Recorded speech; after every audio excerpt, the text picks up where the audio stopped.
안녕하세요, 교수님. 반갑습니다. 네, 안녕하세요. 반갑습니다. 네. 지난번에 이어서 오늘은 2탄, 우리 그 부부 상담 전문가이신 그 안동대학교 김덕일 교수님을 오늘 모시고, 오늘은 그 외도에 관련된 잘 그 위기를 넘길 수 있을 수도 있고, 또 결혼 생활을 잘 종료할 수도 있고, 하여튼 여러 가지 방법들을 교수님이 전해주시면 좋겠어요. 도대체 왜 결혼한 사람들은 외도를 하고 싶을까요? 도대체 그 외도하고 싶은 사람들의 심리가 저는 일단 기본적으로 알고 싶어요. 그, 여러 가지 차원의 설명을 하는 이론들은 있기는 해요. 진화 심리학적인 차원에서는 무슨 얘기를 하냐면, 인간이 종족을 유지를 하려면, 번식하고 유지를 하려면, 가급적이면은 씨를 많이 뿌리고, 많이 받아서, 그래서 임신과 출산을 해야 한다. 그러니까, 본능적으로, 외도를 하게 돼 있다. 일부 일처제가 인간에겐 적합하지 않다. 이제 이렇게 설명을 하는 이론들이 있어요. 그런데 저희가 이제 연구를 해보면 재미있는 연구들이 있는데, 이제 그 중에 하나가 뭐냐면 호르몬과 관련한 연구입니다. 그 사람들이 사랑을 하게 되면은 옥시토신이라는 호르몬이 분비가 되거든요. 근데 이 호르몬이 우리에게 어떤 역할을 주냐면 충성을 하게 해요. 내가 사랑하는 사람에게. 다른 사람에게 한눈을 팔지 않게 하는 호르몬입니다. 그래서 옥시토신이 분비가 이렇게 잘 되고 있는 사람들은, 그러니까 남자들 같은 경우에는 이제 남성 호르몬 분비가 많이 줄어요. 그러면 이게 되게 이상하잖아요. 어떻게 우리 몸이 그것을 알고 호르몬을 조절을 하느냐? 그러니까 우리 몸이 내가 배우자가 있는지 자녀가 있는지 그것을 어떻게 아느냐? 알 수가 없죠. 예, 우리 몸은 무엇을 통해서 그걸 아냐면 옥시토신이 얼마나 잘 분비가 되고 있느냐 이걸 가지고 아는 거예요. 그러니까 비혼자가 배우자랑 스킨십을 잘하고 사랑의 감정을 잘 느끼고 있으면 음, 옥시토신이 분비가 잘 되고 있어요. 음, 그러니까 다른 이성에게 관심이 잘 생기지 않는 거예요. 남성 호르몬이 자연스럽게 줄면서. 그리고 자녀가 생기면 자녀하고도 옥시토신 분비가 돼요. 음, 그러니까 배우자하고도 분비가 되고 자녀하고도 분비가 되고.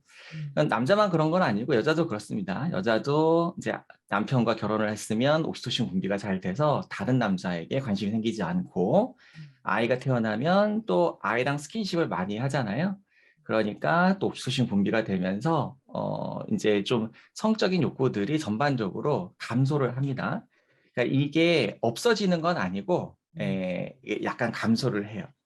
자, 그러면 외도를 한다. 호르몬 차원에서 외도를 한다는 것을 어떻게 설명할 수가 있냐면, 다른 이성에게 관심이 생긴다는 얘기는 부부 사이에 옥시토신 분비가 줄어들고 있다고 얘기를 할 수가 있는 거예요.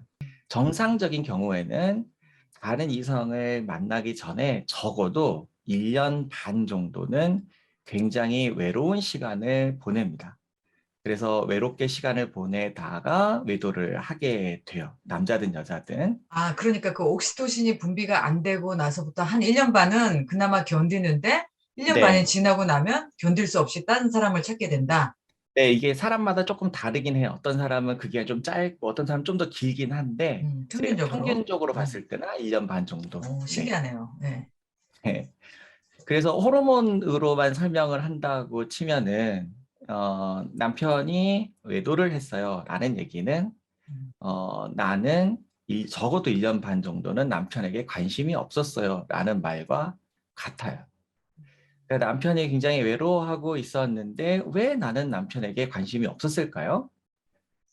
어떤 경우가 되게 많냐면 아이를 돌보는데 온 신경을 다 쏟고 있는 경우가 많습니다. 음, 그러면 이제 남자들이 결혼을 할 때 애를 낳아서 키우려고 결혼을 하는 건 아니잖아요.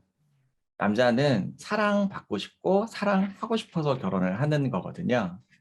그런데 내가 사랑했고 사랑의 결과로 아이가 태어났는데 그럼 나도 아이가 예쁘고 사랑스럽기는 하죠. 하지만 본질적으로는 내가 아내를 사랑하고 아내의 사랑을 받으면서 아이를 사랑하고 아이를 잘 키우고 싶은 거지. 내가 아이에게 모든 관심과 사랑을 다 빼앗기고 그러니까 아내를 아이에게 빼앗기고 외롭게 살면서 돈만 벌어다 주는 이런 사람으로 살고 싶진 않거든요. 그렇죠. 근데 제가 이제 설명을 드리는 거는 그냥 이제 심리학자로서 설명을 하는 거고, 사람들은 내면 세계에서 자기가 왜 그런 것들이 일어나는지 모르는 상태에서, 음, 그러니까 생각을 할 때는 아이가 어리고 아이를 낳아서 키우는 게 힘드니까, 음, 그러니까 아내가 막 너무 힘들어하고 어려워하고 하는 것들을 이해를 해요. 못하는 건 아니에요. 그렇다고 해서 내가 행복하진 않죠. 그렇죠. 그리고 안 외로운 건 아니에요. 음, 그러니까 이 외로움을 내가 어떻게 해서 극복을 해야 하나를 고민을 하다가, 음, 사람이 도덕성이라는 게 있기 때문에 그 외롭다고 해서 막 처음부터 가서 외도를 하지는 않는데, 그런데 이제 시간이 지나고 자기가 이제 견딜 수 없는 어느 순간에 도달을 하게 됐을 때 이제 외도를 하게 되는 경우가 좀 일반적이긴 합니다. 얘기를 들으니까 정말 이해가 되고 말이 되네요. 근데 이해는 되지만 그게 막상 내일이 된다라고 생각하면 참을 수 없을 것 같아요. 그 배신감이. 그리고 이 상태가 지속되면 일로는 만족이 잘 안 되기 때문에 이제 간혹 일 중독인 사람들도 있지만, 어떤 사람들은 이제 취미 생활 이런 걸 하기 시작합니다. 그래서 주말이면 취미 생활을 하기 바빠요. 가족들과 시간을 보내지 않고, 분명히 저 사람 결혼한 사람인데 아이도 있다고 하는데 주말인데 동아리에서 활동을 하고 있다. 동호회 활동을 하고 있다. 외로운 사람인 거죠. 그러면 거기에는 외로운 사람들이 많거든요. 그래서 외도를 할 가능성이 이제 높아지는데, 이게 외로움이라는 게 이제 어느 정도 차면요, 폭발을 하게 되거든요. 그러니까 그럴 때는 뭐 걸리면 걸리라지 이제 이런 심정으로 외도를 하게 되죠. 남자들에게는 굉장한 트라우마가 돼요. 그러니까 몇 가지 트라우마가 있는데, 출산을 하는 것을 지켜보는 게 첫 번째 트라우마예요. 그러니까 여자를 생각을 할 때 나는 여자가 굉장히 아름답고, 그리고 나에게 어떤 나의 사랑의 대상이고 나를 사랑해주는 사람이고, 이렇게 생각을 하다가 아기를 출산하는 거를 보면서 굉장히 충격을 받게 돼요. 그러다가 이제 요즘에 이제 아빠도 그러니까 이제 출산에 동참해야 된다 이런 게 있으면서, 음, 아빠가 이제 출산 장면을 지켜보게 되고 뭐 탯줄을 자르게 되고 이제 이런 거를 하면서 거기서 첫 번째 이제 트라우마가 생기고, 이게 극복이 안 되는 사람들도 좀 있어요, 가끔. 그리고 나서 이제 두 번째 트라우마가 아내가 굉장히 날카로워지고 사나워진다는 거. 음, 그러니까 굉장히 부드럽고 사랑스러웠던 여자가 되게 무서워지는 거예요. 음, 그러니까 여자는 모르는. 그리고 이제 여자분들이 아기를 돌보다가 너무 지치면 이제 음, 뭐 머리를 감거나 뭐 씻거나 화장을 하거나 이런 것들을 음. 잘 못하죠. 너무 지치고 힘드니까. 그러니까 근데 그런 모습을 보는 것도 또 트라우마가 돼요. 그러니까 계속해서 힘든 시간들을 겪게 되거든요. 그런 데서 오는 이 상처들, 트라우마들이 축적이 돼가지고, 그래서 부부 사이가 이제 나빠지게 돼요. 그리고 아이를 함께 키워야 돼요. 그러니까 아기는 엄마와 아빠 두 사람의 사랑이 필요하거든요. 그러면 그 트라우마도 안 생기고, 아기는 더 사랑으로 잘 키울 수가 있고, 두 사람의 관계는 계속 유지가 되면서 옥시토신이 분비가 계속되는 이 네. 관계를 유지를 할 수가 있는데, 음, 이게 잘 안 되고 어느 순간 어디서부턴가 어그러지기 시작을 하면은 이제 정말 최악으로 치닫게 되는 거죠. 그런데 과정 중에서 여자도, 그러니까 남자가 외도를 했다고 쳤을 때 여자도 상처를 많이 받지만 남자도 상당한 상처들을 받고 있다. 그리고 이제 그러니까 아내를 보면서 매력을 못 느끼는 것은 대부분 아내와의 관계에서 갈등이 생겼고, 그 갈등이 해결되지 않은 상태로 남아 있어요. 이걸 우리가 심리적으로 상처라고 하는데, 이 상처가 계속해서 영향을 주는 거예요. 그러니까 욕구는 있는데 아내를 보고서는 성욕이 발동이 되지를 않아요. 왜냐하면 상처가 있으니까. 그러니까 상처받고 싶지가 않은 거죠. 가슴 아프고 싶지가 않은 거예요. 그러면 이제 이렇게만 얘기하면 그걸 우리가 어떻게 할 수가 있죠? 또 이렇게 물어보는 사람들이 있는데, 그거를 쉽게 알아볼 수 있는 방법이 딱 하나 있어요. 그게 뭐냐면 우리는 누군가를 사랑하면 항상 어떤 고민을 하냐면 내가 어떻게 하면 저 사람을 행복하게 해줄 수 있을까? 이 고민을 하거든요. 그런데 상처가 쌓이기 시작을 하면 어떤 생각을 하게 되냐면 내가 어떻게 하면 저 사람과 안 싸울 수 있을까? 이 생각을 하게 돼요. 그런데 이때부터 불행해지기 시작합니다. 내가 어떻게 하면 저 사람과 안 싸울 수 있을까? 이 생각을 하면서 뭔가를 하기 시작을 하면 나도 불행해지지만 상대방도 저 사람이 나에게 더 이상 관심이 없구나. 저 사람이 나에게 더 이상 나를 사랑하지 않는구나. 이런 걸 느끼게 돼요. 그래서 관계가 되게 냉랭해지거든요. 이 방송을 이제 보시는 분들은 제가 이제 질문을 한다 그러면 내가 저 사람을 내가 어떻게 하면 행복하게 해줄 수 있을까? 이 생각을 마지막으로 한 때가 언제인가를 생각해 보라.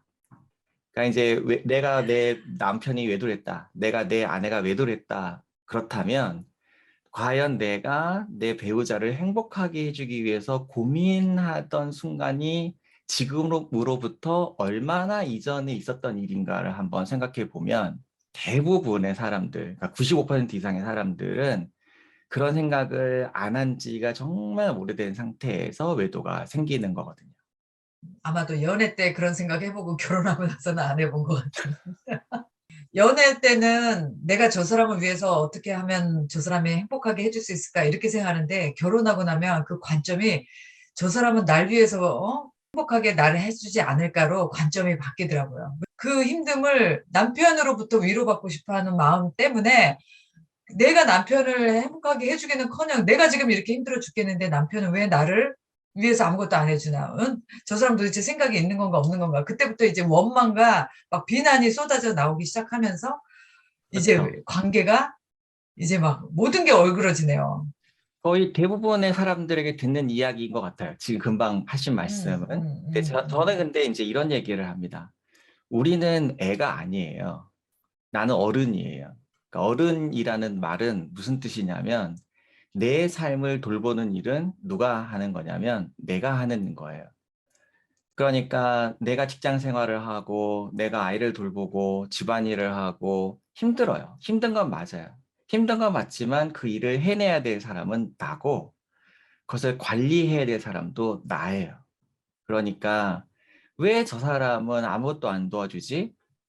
그러니까 이 질문, 이렇게 생각하는 것보다는 어떻게 하면 저 사람과 함께 우리가 즐겁게 이 일을 할 수 있을까?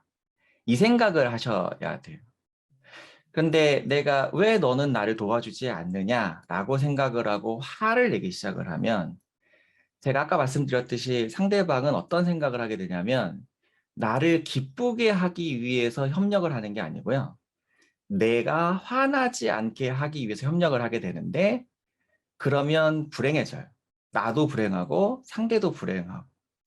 그리고 우리는 그런 권리를 가지고 있지는 않아요. 상대를 내 뜻대로 움직이게 할 수 있는 권리를 갖고 있지는 않거든요. 그런데 내가 화를 내면 대부분 배우자들은 내가 화내는 게 싫으니까 내 말을 들어주는 거거든요. 그래서 불행해지는 거예요. 근데 그렇게 누적된 상처를 갖고 있는 배우자가 과연 나를 위해서 저녁에 잠자리를 하고 싶을까요? 나를 기쁘게 해주고 싶을까요? 그러니까 자기에게 어떤 욕구가 생겨서 그 욕구를 해결하기 위해서 성관계를 갖는다. 이런 건 하겠지만 그 성관계를 할 때 네가 나를 그렇게 힘들게 했는데 굳이 내가 너를 기쁘게 해줄 이유가 뭐가 있느냐. 서로 같이 노력하고 서로 같이 행복하게 살아야 되는데 마치 어떤 권리를 가지고 있는 것처럼 내가. 그래서 이제 제가 이런 얘기 하죠. 혼자서 아이를 키우고 있는 아빠나 혼자서 아이를 키우고 있는 엄마들은 정말 즐겁게 살거든요. 혼자서 일도 하고 애도 키우고 집안일도 하고 다 하는데 맞아요. 되게 즐겁게 살아요. 네. 그런데 배우자가 있잖아요. 그럼 이 사람이 아무리 뭘 하지 않더라도 최소한 한 가지 이상은 나에게 유익이 되는 무엇인가는 하고 있어요. 최소한 한 가지 이상은. 그러면 더 기뻐야 되잖아요. 혼자서 아이를 키우는 사람보다는.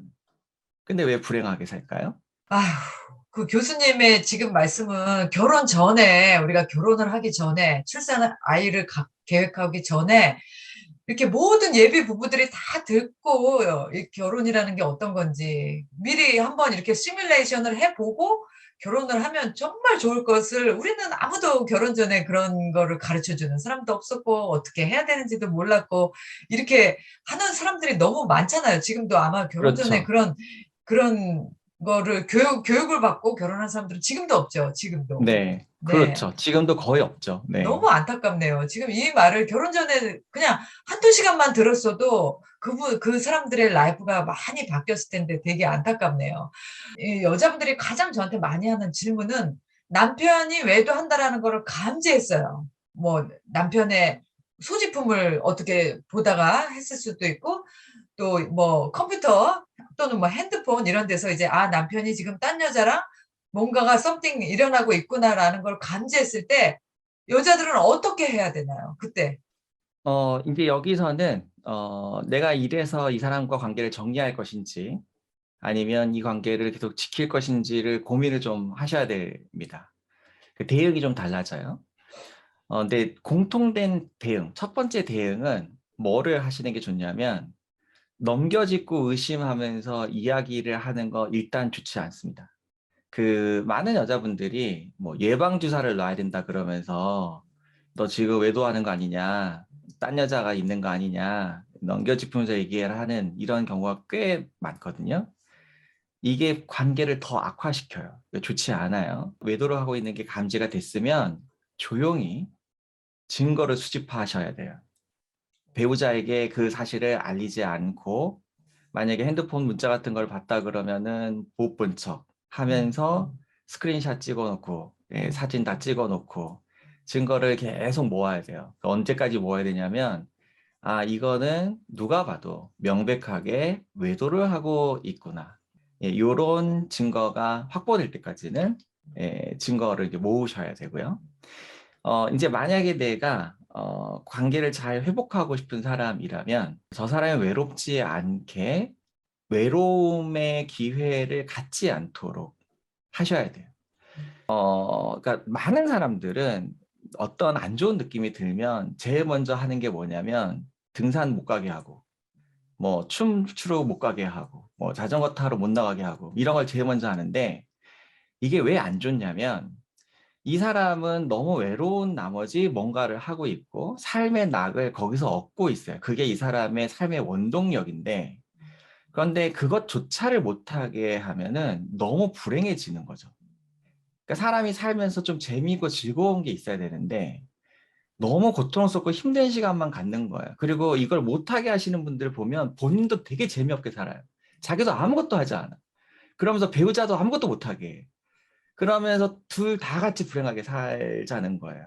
그러니까 이러면 이제 나도 불행하고 상대도 불행해지는 거라서 그래서 외로움을 느낄 수 있는 기회들을 차단을 해야 그러면 상대방이 다시 나랑 함께 보내는 시간이 많아지면 다시 행복해지잖아요.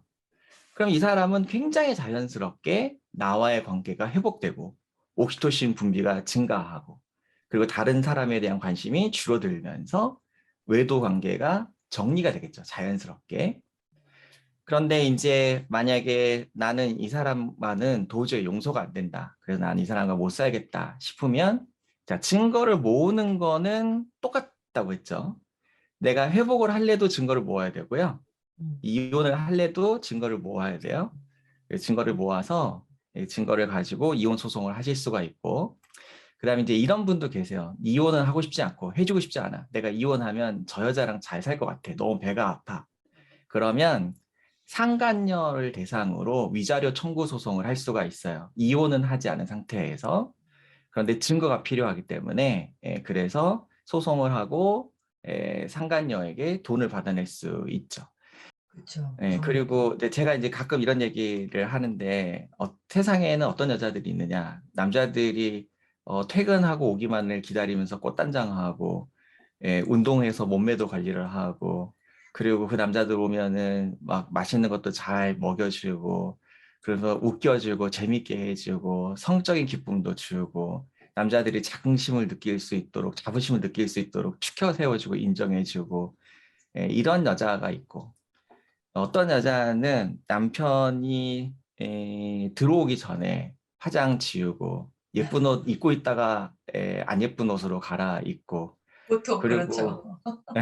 그리고 밥도 잘 안 차려주고, 예, 그리고 재미없는 얘기만 하고 짜증 내고 힘든 얘기만 하고, 그리고 성관계를 가져도 내가 너를 위해서 고생을 많이 하고 있으니까 이제 네가 나를 위해서 뭔가를 해봐라 이렇게 얘기를 한다 그러면 남자 입장에서는 어떤 여자를 만나고 싶겠냐.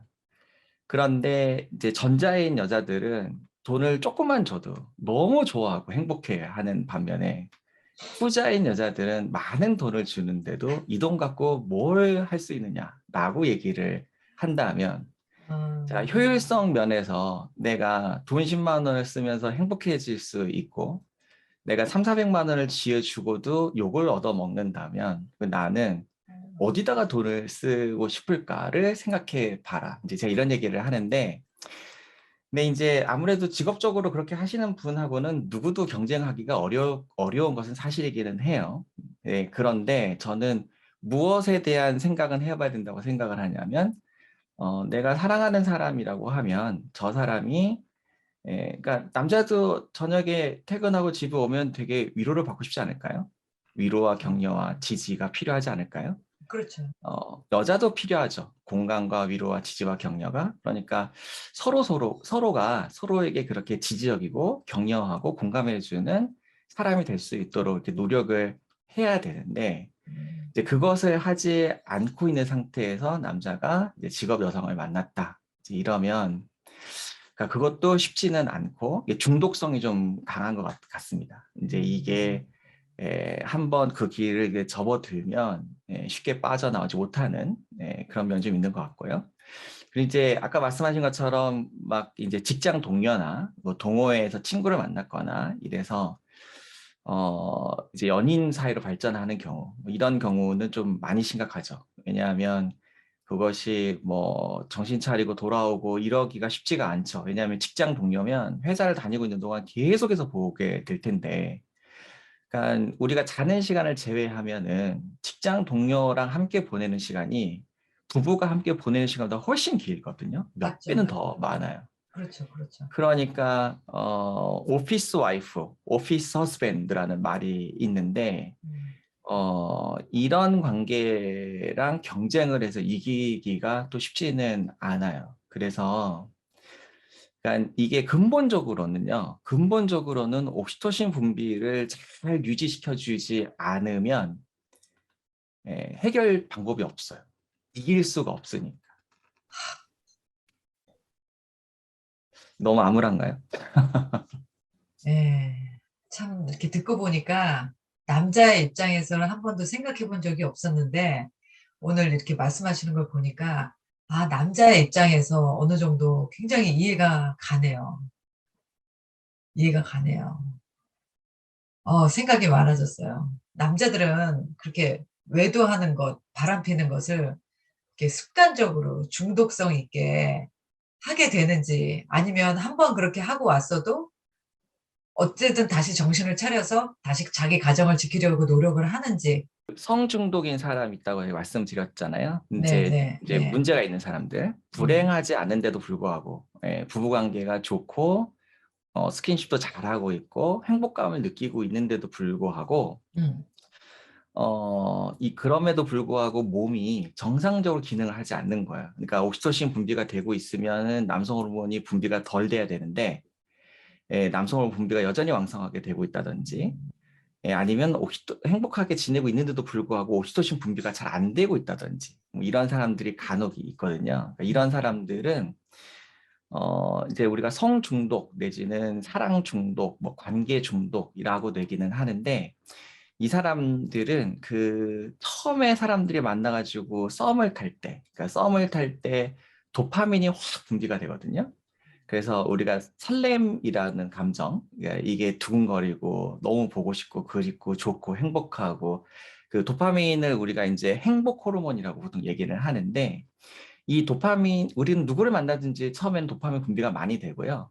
그리고 이제 도파민이 분비되던 사랑이 성숙해지면서 옥시토신이 분비가 많이 되는 사랑으로 이제 발전을 하게 되는데, 이 사람들, 그러니까 성중독, 사랑중독, 관계중독, 이 사람들은 도파민에만 머물러요.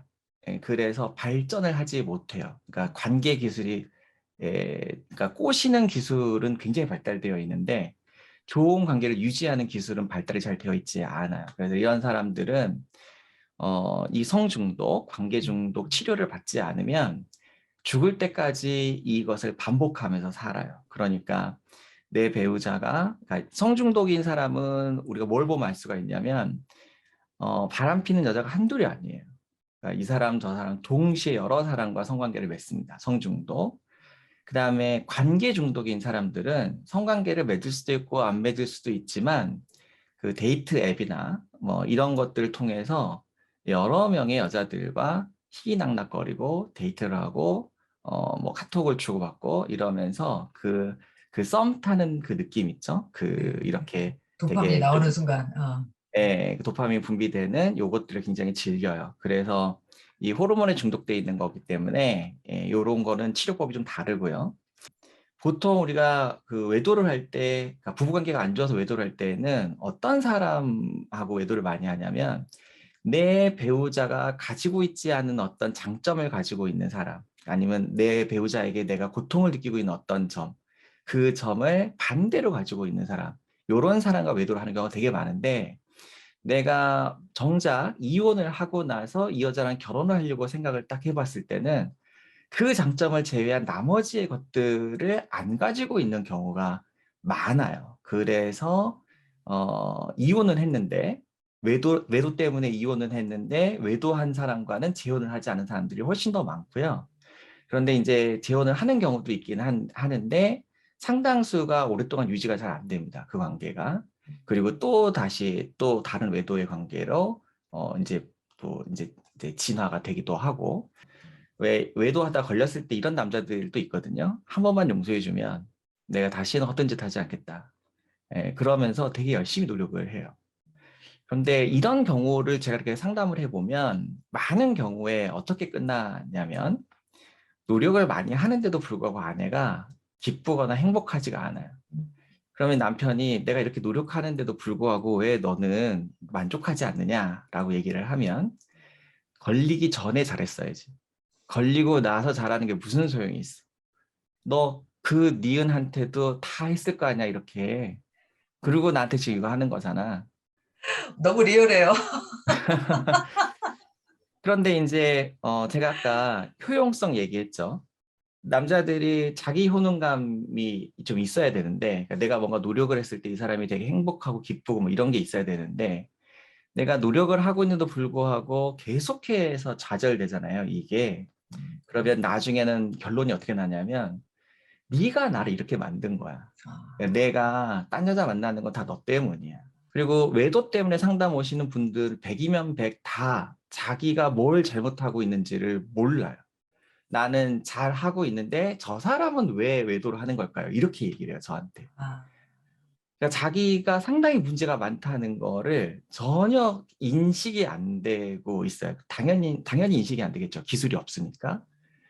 그래서 전문가의 도움을 좀 받아서, 그래서 좀 외도로 인한 상처도 치료가 좀 필요하고 관계 유지하는 기술도 좀 배우고 습득을 해서 좀 행복한 관계를 회복하시는 게 좀 필요할 것 같습니다. 네. 그러면 만약 지금 그 교수님이 하시는 그 부부 상담소에 많이 오시는 분들의 가장 그 상담을 많이 하시는 분의 그 사례가 외도인가요? 아니면 그 외에 뭐 폭력인가요? 어떤 게 가장 많은 사례를 차지하고 있나요? 그러니까 이게 그러니까 저는 이제 이혼위기 상담 전문가라서 네. 이혼을 심각하게 고민하시는 분들이 많이 오시거든요. 네.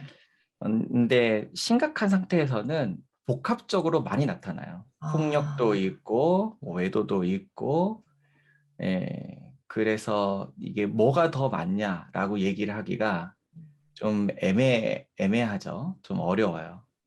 예. 근데 그러면 만약에 그렇게 남편이나 와이프가 외도를 했다가 어쨌든 막 그게 이제 일이 다 이제 알게 되고 막 난리가 나서 이제 결국은 용서를 해달라 이제 한쪽이 그렇게 해서 만약에 받아들이게 되면 그렇게 해서 잘 살 수 있나요? 아니면 어떤 마음으로 살아야 두 사람이 그 위기를 극복하고 잘 살게 될까요? 그 용서라는 거는 이해가 좀 필요합니다. 그러니까 내가 저 사람이 왜 저런 선택을 했는지를 어느 정도 이해하는 건 필요해요. 그러니까 제가 지금 이제 얘기를 하면서 제가 어떤 심리학적인 원인들에 대한 얘기를 쭉 했잖아요. 그러니까 이게 이해를 돕기 위해서 제가 이렇게 말씀을 드리는 건데 이해가 되면 분노가 좀 줄어들어요. 그런데 그 사람이 느꼈던 그 외로움에 대해서는 나에게도 일부 책임이 있어요. 그래서 이것을 부부가 갈등을 빚었고 외로웠고 이것은 쌍방 간에 서로에게 책임이 있다는 것을 좀 받아들이고 인정을 좀 하고 그러면은 내가 분노가 좀 많이 이제 잦아들고요. 그 다음에는 정서적으로 용서가 될 때까지 잠깐 시간을 좀 갖는 게 필요해요. 그러니까 용서를 한다, 안 한다 이렇게 얘기를 하기 전에 좀 근신하는 시간들을 갖고 서로 함께 좀 노력하는 시간들을 좀 가지면서 그러면서 정서적으로 좀 마음이 좀 그러니까 충분히 좀 슬퍼하고 이제 괴로워하는 시간들을 좀 갖고 나서 그 다음에 충분히 이제 내가 이거를 느끼고 나면 그 다음부터는 좀 괜찮거든요. 마음이 조금 편안해져요. 자, 그리고 나서는 다시는 외도 사건에 대한 이야기를 꺼내지 않아야 해요. 그때부터는. 그게 팁이네요. 네, 그게 이제 중요하네요. 이렇게 되면은 음. 외도를 했지만 용서를 하고 이제 다시 행복하게 잘 살 수 있는데 이제 이게 용서의 어떤 표준적인 프로세스인데 우리는 관계 기술도 부족하지만 용서하는 기술도 굉장히 부족하죠. 그 사람들이 뭘 잘 모르냐면 이해가 필요하다는 걸 첫 번째 잘 모르고 두 번째는 정서적으로 용서가 될 때까지 슬퍼하는 시간, 근신하는 시간이 필요하다. 이걸 잘 몰라요. 그리고 사람들은 대부분 그 머리로 막 생각합니다. 아, 내가 여기서 그냥 확 이혼을 해? 아니면 용서를 하고 넘어가? 그런데 내가 정서적으로 충분히 애도는 하지 않았어요. 그 상태에서 애들을 위해서 그냥 사는 게 낫겠다라고 생각을 하면요. 어떤 날은 괜찮아요. 어떤 날은 너무 화가 나요. 어떤 날은 남편이 좀 뭐 집에서 요리도 하고 청소도 하고 이러면 너무 예쁘거든요. 근데 어떤 날은 그런 모습 자체가 꼴보기가 싫어요. 그러면 나중에는 내가 어떤 사람처럼 느껴지냐면 남편이 뭔가 잘하고 있는데도 내가 화를 내고 있잖아요. 짜증을 내고 내가 미친 사람 같아요. 내가 스스로. 그리고 자괴감이 느껴지고 죄책감이 느껴져요. 진짜 내가 이상한 여잔가? 내가 정말 이상한 사람이라서 저 사람이 외도를 한 건가? 그래. 근데 사실 이거는 용서를 하는 프로세스를 잘 지키지 않고 따르지 않아서 생기는 문제고 용서를 제대로 못하는 모든 사람들이 이와 같은 심리적 고통을 느끼게 돼요. 그렇구나. 그 진짜 그 용서라는 게 우리가 이혼을 해본 사람들은 그 이혼의 사유가 어떤 것이든지 간에 다 상대에 대한 그 분노와 애증이 있잖아요. 근데 그렇죠. 예, 그 용서가 안 되는 기간이 있잖아요. 왜냐하면 자기 생각에 고립이 돼 있기 때문에 네, 내가 네. 피해자다라는 생각을 가지고 계속 용서가 안 되는 마음으로 사는 게 되게 사실은 고통스럽거든요. 진짜 어느 그렇죠. 순간에 내가 좀 이상한 사람이 아닌가? 이런 생각이 들 정도로. 음, 그래서 음. 저는 언젠간 그런 생각도 들더라고요. 용서할 수 있는 것도 은혜다. 나 용서하고 싶은데 용서를 어떻게 해야 될지 모르겠고 자꾸 내 마음속에서 분노가 일어나니까 좀 용서를 하고 싶다. 내 마음을 위해서, 내가 음, 편안하게 음, 살기 음. 위해서. 그래서 그런 용서를 잘할 수 있는 그런 프로세스를 배워보는 것도 정말 나쁘지 않겠네요. 되게 좋은 말씀이신 게 사실 용서는 상대방을 위해서 하는 게 아니거든요. 맞아요. 나를 위해서 하는 맞아요. 거예요. 예, 그래서 되게 맞아요. 이기적인 거라고 제가 말을 많이 하는데 그리고 이제 이혼하신 분들한테 팁을 좀 하나 드리면, 이혼하자마자 사람들하고 관계를 끊고 혼자서 우울한 시간을 보내는 사람들이 되게 많아요. 근데 이게 그 정서적인 용서를 방해하는 요인 중에 하나가 좀 됩니다. 그래서 내가 좀 얘기를 하고 좀 풀어내는 게 필요해요. 풀어내는 시간들이. 그리고 나서 누군가를 다시 만나는 거는 괜찮아요. 그런데 이혼하고 나서 어떤 사람이냐면 아무하고도 얘기를 하지 않아요. 이혼했다는 얘기도 하지 않고 혼자서 많죠. 그냥 되게 마음앓이를 하고 있다가 소갈이를 하고 있다가 그러다가 그러니까 처음에 이혼하면 대부분 사람들은 난 죽을 때까지 혼자 살아야지 이렇게 생각하고 이혼하거든요. 근데 이제 시간이 좀 지나면 나도 사람이고 인간이니까 외로워지고 외로워지면 이제 누군가를 만나봐야 겠다 생각을 하고 이제 누군가를 만나게 되면 그 사람한테 전 배우자에 대한 분노를 쏟아내기 시작을 하는데 이게 굉장히 안 좋은 거거든요.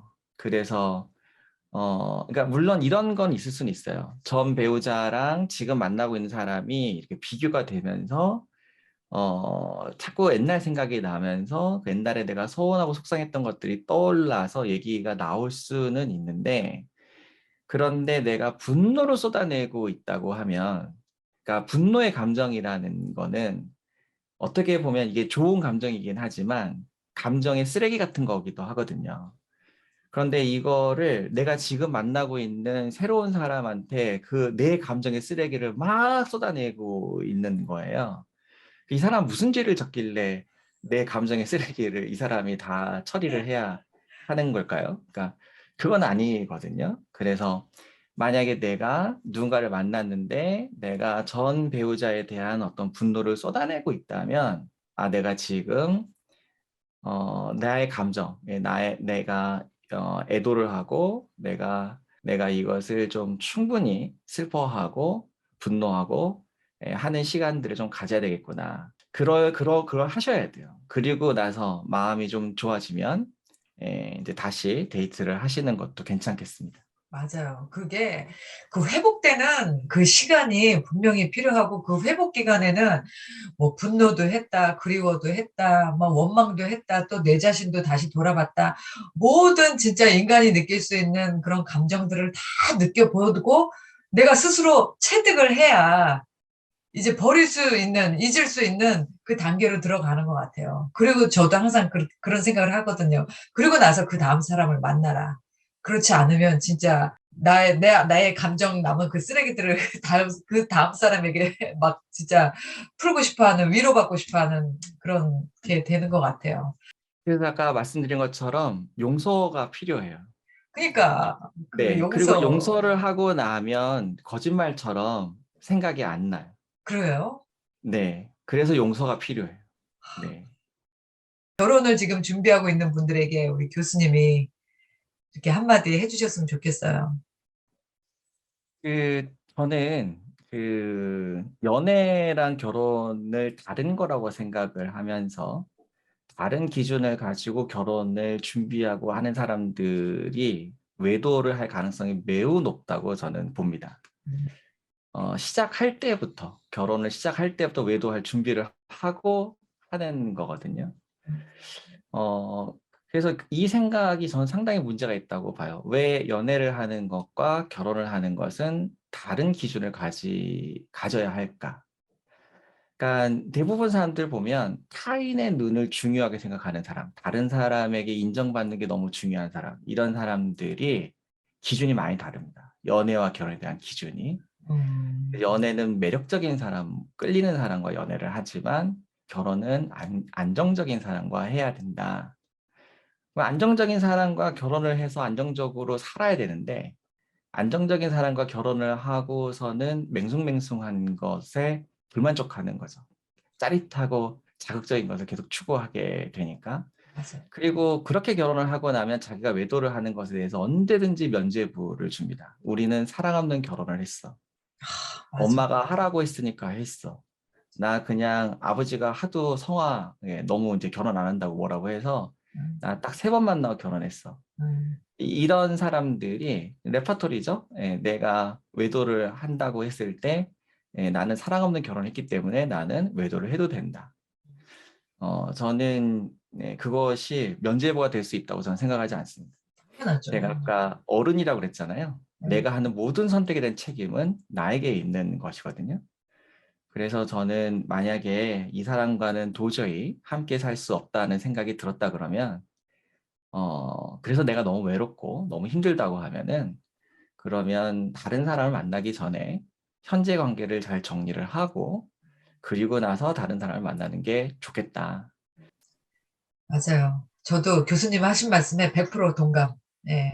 행복하지 않은 가정을 보여주면서 굳이 자식을 위해서 우리는 이혼 안 한다.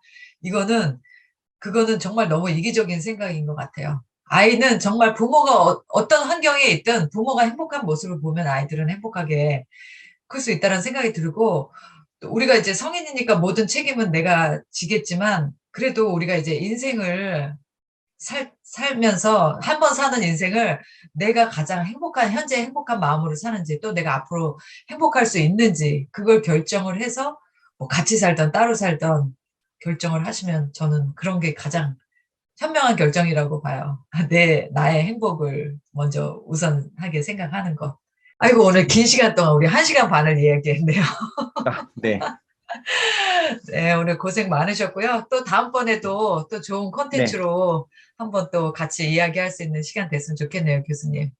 네, 오늘도 또 영상을 보시는 많은 분들에게 도움이 되시기를 바라면서 수고하셨어요. 네, 수고하셨습니다. 네, 네, 감사합니다. 감사합니다.